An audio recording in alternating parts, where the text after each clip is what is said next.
કારણ કે જીવનમાં કોઈ પણ ઉપાધિ આવે, તકલીફ આવે, મુશ્કેલી આવે, બીજો કાંઈ રસ્તો ન દેખાય ત્યારે સંતો અને હરિભક્તો ભક્ત ચિંતામણીના પાઠ શરૂ કરી દેતા. અને આ એવું એક શાસ્ત્ર છે અને એવું એક શસ્ત્ર છે. સમજો, ભક્ત ચિંતામણી એક એવું શસ્ત્ર છે કે જેનાથી આપણા પાપ, તાપ, સંતાપ બધાય હણાઈ જાય છે.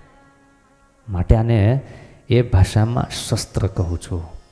આ શાસ્ત્રરૂપી શસ્ત્ર આપણા અંતરનો અંધકાર પણ કાપી નાખે છે.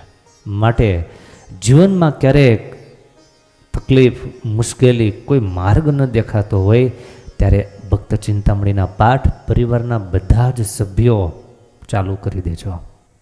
અવશ્ય આનું ફળ તમને દેખાશે. ઘણા લોકો મેં જોયા કે એકવાર આ ગ્રંથના પાઠ શરૂ કર્યા પછી એનાથી ક્યારેય બંધ જ થતા નથી. એટલે માનો કે એક સારું વ્યસન પડી ગયું હોય.